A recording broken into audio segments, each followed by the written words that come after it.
You've named a number of the different toxins that affect us negatively from the plants, and I know there are countless. I've heard you talk on another interview of, I think it was 100 and something that were identified in Brussels sprouts. So it's like there's so many of them. We could never go into all of them during this conversation, but you've covered a lot of the big ones, including oxalates, lectins, and protease. What was it? Protease Protease inhibitors. inhibitors. Yeah. Yeah, so and you've gone over so many different ones, but any other big ones people want to be aware of? I know gluten's a big one that people are cognizant of. How do you feel about gluten and any other big ones that we didn't talk about?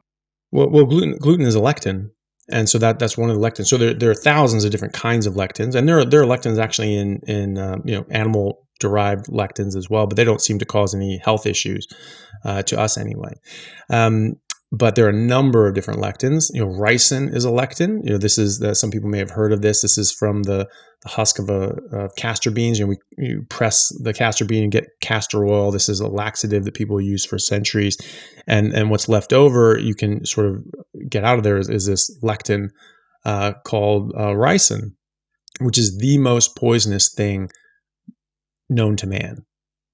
1 microgram, so 1 millionth of a gram per kilogram of body weight is enough to kill you, or pretty much any other animal. Maybe there's something that's evolved to eat it safely and break it down, but it definitely kills us. And so there are a number of different kinds of lectins. They do a number of different horrible things in your body.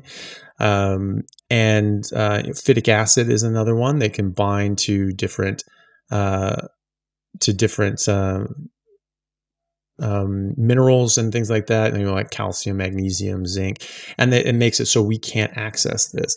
There was someone who tried to, who I mentioned that and said, we don't have the biomechanics to break these things down, so we can't absorb these things, we can't digest these things. And he said, well, no, that's ridiculous. Look at this study. It said that these bacteria in your gut, if you have the right bacteria in your gut, can break apart that bond. It's like, okay, well, that's in your colon, and we absorb things in our small intestine.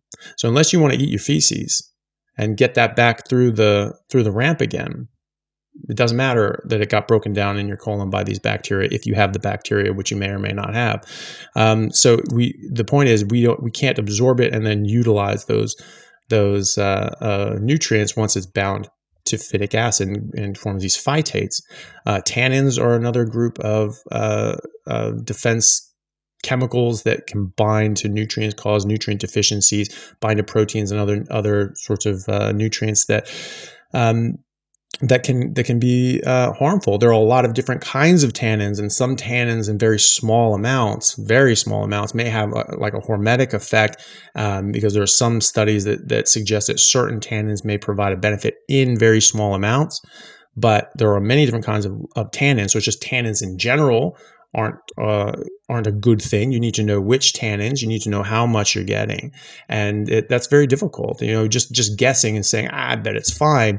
You're just playing fast and loose with your health. And yeah, maybe you guessed the right dose, but that's like just putting your hand in a pill jar, with random medications in it, saying, well, medicine's good for me. And well, yeah, too much medicine's bad, but medicine's good for me. So just take that out and just hope that that's the right dose. You're not getting too much, and it's the right medication, so it's not screwing you up.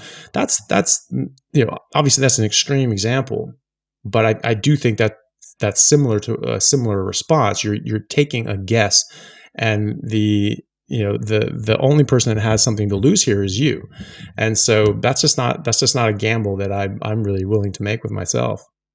If you enjoyed that clip, press here for the full episode. I'll see you over there.